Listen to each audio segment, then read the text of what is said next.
বাবা মা আমাকে বোঝে না, আমি যাই করি তাতেই প্রবলেম। এটা শুধু তোমার একার সমস্যা নয়, এটা প্রচুর স্টুডেন্টের সমস্যা। ভারতীয়দের প্যারেন্টিং স্টাইল বিভিন্ন সিনেমাতেও এটা কিন্তু তুলে ধরা হয়েছে। তারে জামিন পার বলো বা 3 ইডিয়টস বলো, বাবা মায়েরা কি হয়, স্নেহশীল হয়, প্রচুর স্নেহ করেন আমাদের, কিন্তু তার সাথে প্রচন্ড কঠোর বা স্ট্রিক্ট হন। বাবা মায়েরা আমাদের প্রতি প্রচুর যত্নবান, কিন্তু তার সাথে নিয়ন্ত্রকও বটে। সব সময় এটা কর, এটা করলে ভালো হবে, এই কোর্সে ভর্তি হ, তোমার ইচ্ছে থাক বা না থাক। অ্যাকচুয়ালি তুমি ভাবতেই ভুলে গেছো যে তুমি কি চাও। তোমার বাবা মা তোমাকে যা বলে যাচ্ছে তুমি সেটাই মানছো, যে হ্যাঁ এটাই হয়তো আমার জন্য ঠিক।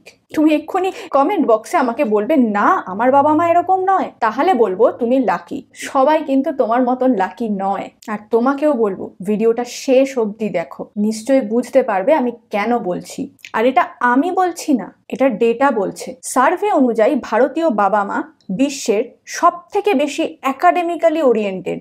HSBCর global report the value of এডুকেশনের মতে 51% ভারতীয় বাবা মা তাদের সন্তানের কেরিয়ারকে তাদের সন্তানের সুখের থেকে বেশি গুরুত্বপূর্ণ মনে করে। তারা মনে করেন যে সন্তান একটা সফল কেরিয়ার পেলে আপনা আপনি সুখী হয়ে যাবে, আর তার জন্য তাকে পুশ করাটা আমাদের দায়িত্ব, কর্তব্য। আর তার পিছনে কারণগুলো কি জানো? সমাজ বলবে, লোকে বলবে, আত্মীয় স্বজন বলবে, বাহ আমার ছেলে আমার মেয়ে এই করেছে। আর তার সাথে একটা টক্সিক কম্পিটিশন তো থাকেই। অমুক বাবুর ছেলেকে দেখ কিরকম রেজাল্টটা করলো, এটা তো একটা কমন জিনিস। আর সেটা এমন ভাবে ছেলে মেয়েদের মনেও গেঁথে দেয় যে সেই ছেলে মেয়েরা বড় হয়ে কারোর প্রশংসা কখনো করতেই শেখে না, কখনো কাউকে অ্যাপ্রিসিয়েট করতে জানে না। ছেলে মেয়েরা যদি ভুলেও বলে ফেলে কোনো ইন্টারেস্ট আছে তার আর্টসে বা স্পোর্টসে, ওরে বাপরে বাপ, বাড়িতে তুলকালাম। দুঃখের বিষয় এখনো আমাদের সমাজের টায়ার 1 টায়ার 2 এর অভিভাবকরা শুধুমাত্র 7খানা প্রফেশনের কথাই জানে। তার বাইরে আরো যে 250খানা অড প্রফেশন আছে সেগুলো সম্পর্কে তারা ওয়াকিবহালি নয়। তারা তো ওই 7টা কম্পিটিটিভ জায়গাতেই ছেলে মেয়েকে ঠেলে দিতে ব্যস্ত হয়ে পড়েছে। ভারতীয় বাবা মায়ের কাছে সাফল্য মানে IIT, IIM অথবা ডাক্তার হওয়া। কিন্তু IIT-তে 0.006% ছেলে মেয়ে চান্স পায়, আর IIM-এ 0.05%। তো বাকি 99% স্টুডেন্ট তো জীবন শুরু করার আগেই সে ব্যর্থ হয়ে গেল। আর সেই ব্যর্থতা থেকে আসে ডিপ্রেশন, তাদের কনফিডেন্স লেভেল নেমে যায় তলানিতে। প্রতি বছরই নিউজ পেপারে এই নিউজে ভর্তি হয়ে থাকে, কিন্তু তাও বাবা মায়েদের, সমাজের চোখ বন্ধ। তারা ভাবে ছেলে মেয়ে মানে তাদের এক্সটেনশন, এবং তাদের কথা শুনে তারা ছেলে মেয়েকে সারা জীবন চলতে হবে। আর তার উপর ইমোশনাল ম্যানিপুলেশন, এগুলো তো আছেই। আমি রাত দিন খাটছি কার জন্য, এত টাকা দিয়ে তোকে কোচিংয়ে পড়াচ্ছি, স্কুলে পড়াচ্ছি, ইউনিভার্সিটিতে পড়াচ্ছি কার জন্য? তোর ভালোর জন্য। অ্যাকচুয়ালি কিন্তু তাই। বাবা মায়ের ভুল ধরার আগে না, কেন এই ভুল বাবা মায়েরা করছেন সেটা বোঝার চেষ্টা করো। তোমাকে বাবা মা বোঝেন না তুমি যত সহজে বলে দিচ্ছ, বাবা মাও কিন্তু ঠিক সেইভাবেই ভাবছেন যে আমাকে ছেলে বা মেয়েটা বুঝতে পারছে না। অ্যাকচুয়ালি দুটো দিকেই সমান টান পোড়ান চলছে। তাদেরটাও তোমাকে বুঝতে হবে, তবেই তারা তোমাকে বুঝবে। আমি যখন রিসার্চ করছিলাম ভিডিওটা বানানোর জন্য, তখন দেখে শকড হয়ে গেলাম যে আমাদের ভারতের 49% বাবা মা ওভারটাইম করেন, এক্সট্রা জব করেন। কেন জানো? তোমাদেরকে পড়াবে বলে। 64% বাবা মায়েরা লোন নেয় যাতে তোমরা ভালো ইউনিভার্সিটি, ভালো কলেজে পড়তে পারো। অ্যাকচুয়ালি বাবা মায়েরা কিন্তু তোমার ক্ষতি চায় না, তোমার ভালোটাই চায়। তারা সব সময় যা কাজ করছে, যা বলছে সেটা তোমার ভালো চেয়ে করছে। কিন্তু তাহলে এরকমটা কেন হচ্ছে? তোমার দম বন্ধ কেন লাগছে? তোমার কেন মনে হচ্ছে বাবা মা তোমাকে বোঝেন না? আসলে তারা সত্যি বুঝতেও পারছেন না। আমাদের দেশে পেরেন্টিং এর কিন্তু কোনো রুল বুক নেই। বাবা মার যখন কোনো সমস্যা হয় তারা কিন্তু কোথাও গিয়ে দেখতে পারে না যে এই সমস্যাটা হচ্ছে, এটা সমাধান কি করে করব, কি করে একজন ভালো বাবা বা মা হব। তারাও দেখে দেখে শিখছেন, চারপাশ দেখছেন।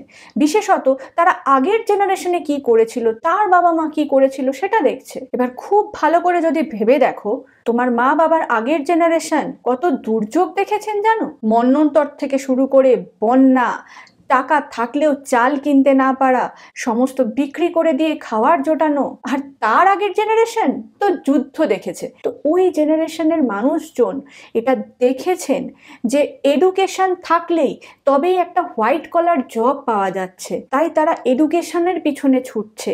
তারা ওই গুটি কয়েক এডুকেশন জানেন, ইঞ্জিনিয়ারিং, ডাক্তারি, রিসেন্টলি ম্যানেজমেন্টের কথা জেনেছে। আর যারা জানে না তারা এখনো ইউপিএসসিতে আটকে আছে। এই ধরনের চাকরির পরীক্ষাগুলোর পিছনেই ছুটে যাচ্ছে। এটা ছাড়াও যে অনেক অপরচুনিটি আছে সেটা জানেন না তারা না জানলে তাদের তো দোষ নয় সেটা। তাই জন্য এরকম হার্ড কম্পিটিশনের মধ্যে তোমাদেরকে ঠেলে দিচ্ছে যাতে তোমরা শাইন করে বেরোতে পারো। কিন্তু তোমরা কি চাইছো? দেখো, বাবা মা কিন্তু বাবা মায়ের জায়গায় ঠিক।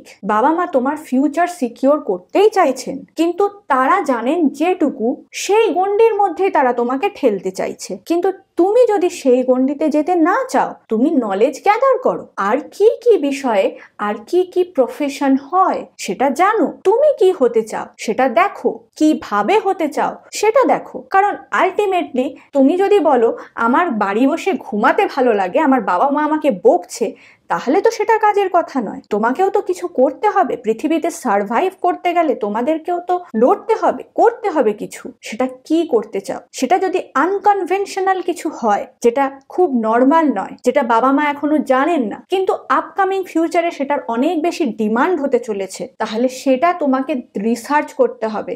এবং রিসার্চ করার পরে তোমাকে বাবা মায়ের কাছে সেটা প্রেজেন্ট করতে হবে। বাবা মাকে অ্যাজ ইফ একজন কাস্টমার হিসেবে দেখো। হাসি পাচ্ছে তাই না যে বাবা মা আমার কাস্টমার? সেইভাবে যদি ভেবে তুমি নিজের প্রোডাক্টটাকে সেল করতে পারো যে হ্যাঁ আমি এটা হতে চাই, এটার এই এই প্রসপেক্ট, এটাতে এখন এই ভাবে এগোচ্ছে সবাই এত এত টাকাও রোজগার করছে, আমিও পারবো, সেটা প্রেজেন্ট করো, খোলাখুলি কথা বলো, তবে তো তারা তোমাকে বুঝবেন। পৃথিবীতে তো কেউ তোমাকে বুঝবে না, সব জায়গায় তোমাকে বুঝিয়ে যেতে হবে।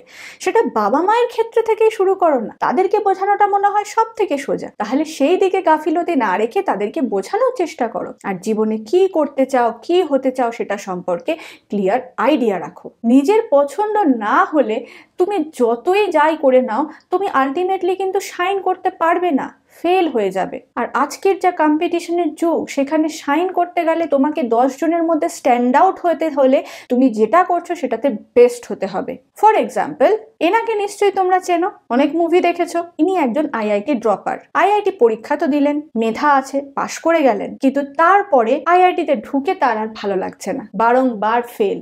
6 বছর ফেল করার পরে আইআইটি থেকে তিনি চলে এলেন, আলটিমেটলি নিজের প্যাশনটা ফলো করলেন। আবার এনার কথাও ধরো, ইনি আইআইটি পাশ করে গেলেন, অথচ 9 to 5 হাই প্যাকেজের স্যালারি ছেড়ে উনি অ্যাক্টিং করছেন।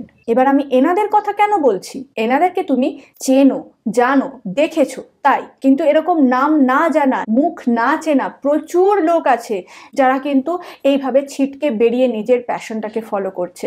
তোমার প্যাশনটাকে তুমি খুঁজে বার করো। নিটে AIR 2 720-তে 720 পাওয়া আকাঙ্ক্ষা, ওনার ইন্টারভিউ দেখলাম, উনি একটাই কথা বলেছেন, আমি পড়া ছাড়া কিছুই ভালোবাসি না, পড়তেই আমার ভালো লাগে এবং ছোট থেকে আমার এমসে যাওয়াই শখ ছিল। এবার উনি এমসের পাশাপাশি কিন্তু JEE-তেও চান্স পেয়েছেন। এবার ওনার মা বাবা যদি বলতো যে তুমি ডাক্তার হচ্ছ কেন, ডাক্তার হয়ে সফলতা পেতে অনেক সময় লাগবে, তুমি ইঞ্জিনিয়ারিং পড়ো, তুমি আইআইটিতে যাও, তাহলে কি সে অত ভালো ইঞ্জিনিয়ার হতে পারতো যতটা ভালো সে ডাক্তার হবে? আবার এনার এক্সাম্পল দেখো, ইনি 2019-এ যত পরীক্ষা আছে, নিট, জিপমার, এইমস, JEE সবেতে টপ র্যাঙ্কিং এর মধ্যে ছিলেন, কিন্তু আলটিমেটলি কোথাও যাননি। গেছেন কোথায় জানো? দেশের বাইরে, MIT-তে। তার কারণ কি জানো? কারণ ওনার পছন্দ ম্যাথস এবং বায়োলজি দুটোই। আর ভারতীয় শিক্ষা ব্যবস্থায় দুটোকে একসাথে পড়ার কোনো চান্স নেই। আইদার মেডিকেল পড়ো, নয় ইঞ্জিনিয়ারিং পড়ো, যে কোনো একটা সাবজেক্টকে স্যাক্রিফাইস করতেই হবে। আর উনি দুটো সাবজেক্টকে এতটাই ভালোবাসতেন যে কোনোটাকেই স্যাক্রিফাইস করতে চাননি, তাই জন্য উনি ছিটকে বাইরে বেরিয়ে গেছেন। তাই স্ট্যান্ড আউট করতে গেলে তোমাদেরকেও ছিটকে যেতে হবে। কি চাইছো, কি করতে চাও জীবনে, সেটা খুঁজে বার করতে হবে, তোমাকেই বার করতে হবে।